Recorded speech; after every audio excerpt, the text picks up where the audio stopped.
Fenomena pengungsi akhirnya menjadi permasalahan yang sangat kompleks di Indonesia. Sebagai pengetahuan untuk kita semua, data per Januari 2024, Indonesia sudah menampung kurang lebih 15.000 pengungsi yang berasal dari berbagai negara, dari mulai Afghanistan, Irak, Iran, sampai yang terbaru adalah Rohingya. Dari permasalahan-permasalahan yang hadir terkait dengan pengungsi, muncullah dua pertanyaan dasar yang bisa ditarik benang merah. Yang pertama, apakah negara Indonesia harus bertanggung jawab perihal pengungsi? Yang kedua, bagaimana hukum internasional mengatur perihal pengungsi yang hadir saat ini? Halo everyone, selamat datang di Simplikasi Hukum. Di konten kali ini, gue akan menjelaskan fenomena hukum menggunakan bahasa yang mudah, sederhana, dan tentunya menggunakan bahasa manusia. Di konten kali ini, gue akan memberikan judul siapa yang harus bertanggung jawab perihal pengungsi Rohingya.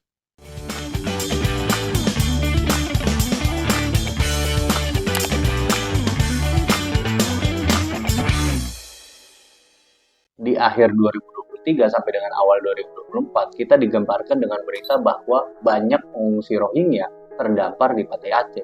Sebenarnya, ketika kita tarik garis waktunya, pertama kali Rohingya datang ke Aceh itu di tahun 2016. Dan di saat itu, warga Aceh masih sangat welcome terhadap pengungsi Rohingya. Tetapi karena waktu yang berjalan sedemikian lama dan pengungsi-pengungsi Rohingya tidak mendapatkan perhatian khusus dari otoritas terkait, maka menghasilkan konflik horizontal antara warga sekitar dengan pengungsi Rohingya.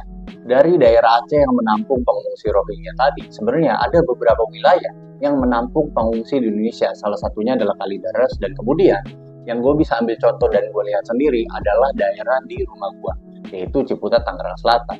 Di Ciputat, Tangerang Selatan, banyak kos-kos dan banyak rumah-rumah tinggal itu dijadikan tempat sementara menampung pengungsi dari berbagai macam negara, dan negara-negaranya adalah Iran, Irak, dan Afghanistan.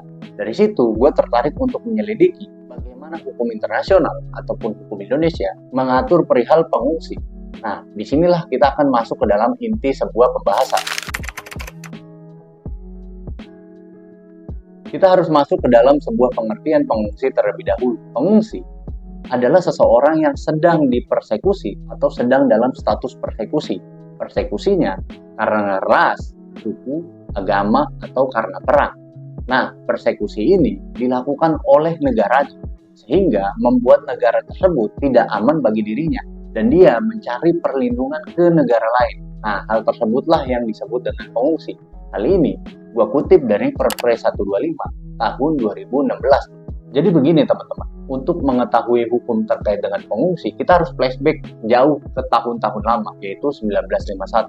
Di 1951, ada konvensi. Konvensi itu apa sih, Bang? Konvensi adalah sebuah perjanjian internasional. Nah, di tahun 1951 ini, ada konvensi namanya Konvensi Jenewa. Konvensi Jenewa adalah konvensi yang isinya mengatur terkait dengan pengungsi. Dan ada 5 negara yang meratifikasi perjanjian tersebut. Negara-negara tersebut adalah Amerika Serikat, Kanada, Selandia Baru, Denmark, dan yang terdekat daripada negara kita yaitu Australia. Bagi kalian yang nggak mengetahui perihal ratifikasi itu apa, ratifikasi adalah negara-negara yang menerima perjanjian tersebut. Jadi negara yang tidak meratifikasi, maka negara tersebut tidak memberlakukan hukum tersebut di negaranya. Itu perihal ratifikasi Konvensi Jenewa 1951. Dari statement gua barusan, sebenarnya itu sudah bisa menjawab pertanyaan kita yang pertama. Apakah Indonesia bertanggung jawab perihal pengungsi Rohingya? Jawabannya tidak. Dan ketika ditanyakan lagi kepada gua, siapa yang harusnya bertanggung jawab perihal pengungsi Rohingya? Ada 3 lembaga dan ada 1 subjek hukum internasional yang bertanggung jawab perihal pengungsi Rohingya itu tadi. Yang pertama bisa gue jelaskan adalah ada namanya lembaga UNHCR. UNHCR adalah lembaga yang fungsinya mengurus pengungsi di dunia internasional. Yang kedua ada IOM. IOM adalah lembaga funding atau lembaga pendana daripada pengungsi di dunia internasional. Yang ketiga, dan jelas menaungi daripada IOM dan UNHCR, ada namanya organisasi PBB, yang jelas kepala organisasi daripada 2 organisasi sebelumnya. Dan 1 subjek hukum internasional, yaitu negara-negara yang meratifikasi Konvensi Jenewa 1951. Ada 5 negara tuh yang udah gue sebut, yaitu Denmark, Amerika Serikat, Kanada, Selandia Baru, dan Australia yang harusnya bertanggung jawab perihal pengungsi di dunia internasional dikarenakan mereka meratifikasi Konvensi Jenewa 1951. Namun naasnya negara Australia, seperti yang kita ketahui, negara yang meratifikasi Konvensi Jenewa 1951 justru malah menolak kehadiran pengungsi Rohingya di negaranya. dan banyak berita beredar ketika pengungsi Rohingya masuk ke dalam perairannya Australia, langsung dicegah oleh kapal Australia. Nah, tapi yang kita heran adalah Indonesia, negara yang tidak meratifikasi Konvensi Jenewa 1951, justru mendapatkan tekanan dari UNHCR untuk menerima pengungsi dari Rohingya masuk ke dalam negara Indonesia. Ini kan sebuah kegagalan bernalar sebenarnya.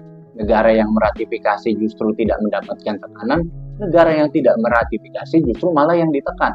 Lantas status negara Indonesia dijadikan seperti apa di permasalahan terkait dengan pengungsi? Gua akan jawab, negara Indonesia dijadikan negara transit yang blur. Mengapa gue bilang negara transit yang blur? Karena di dalam Konvensi Jenewa 1951 sama sekali tidak dikenal terkait dengan redaksi negara transit. Sehingga negara transit ini hanya dijadikan bulan-bulanan oleh para negara-negara yang meratifikasi Konvensi Jenewa itu tadi. Kenapa gue bilang negara Indonesia dijadikan bulan-bulanan? Karena mereka bilang bahwa pengungsi ini hanya tinggal sementara. Dan di sini statusnya menjadi blur. Sementara tidak ada batas waktunya. Sehingga jangan heran ketika kalian melihat pengungsi di negara Indonesia itu bisa tinggal berbulan-bulan, bertahun-tahun, bahkan berpuluh-puluh tahun pun ada. Kasusnya terjadi di Makassar. Ada pengungsi Rohingya yang sudah menetap di Makassar selama 23 tahun. Dan pada akhirnya, dia menuntut untuk dijadikan warga negara Indonesia. Di sini kan yang pada akhirnya menjadi status negara transit itu blur. Status negara Indonesia menjadi blur karena tidak ada kejelasan dari negara-negara yang meratifikasi Konvensi Jenewa itu tadi. Dan kemudian tidak ada kejelasan dari UNHCR, IOM maupun PBB itu. Lantas bagaimana hukum terkait dengan pengungsi di dunia internasional? Ketika kita negara yang meratifikasi hukum terkait dengan pengungsi di Konvensi Jenewa 1951, maka kita harus memberikan jaminan kepada pengungsi. Jaminan tersebut dari mulai jaminan untuk hidup, jaminan mendapatkan penghidupan yang layak, jaminan untuk mendapatkan pekerjaan, dan menjadikan pengungsi sebagai warga negara yang meratifikasi Konvensi Jenewa 1951. Itu adalah konsekuensi logis negara yang meratifikasi Konvensi Jenewa 1951. Dari sini kita bisa tarik kesimpulan yang akan menjawab pertanyaan kita yang nomor 2. Bagaimana hukum internasional mengatur terkait dengan pengungsi ketika negara tersebut meratifikasi Konvensi Jenewa 1951? Sekian yang gue bisa sampaikan. Semoga konten gue ini menjawab 2 pertanyaan yang sudah kita ajukan itu tadi. Kalau memang kalian ingin ada yang dibahas, kalian bisa aja taruh di kolom komentar gue. Dan di situ nanti gue akan bahas terkait dengan tema-tema yang kalian ajukan. Kurang lebihnya gue mohon maaf. Sekian konten kali ini dan sampai jumpa.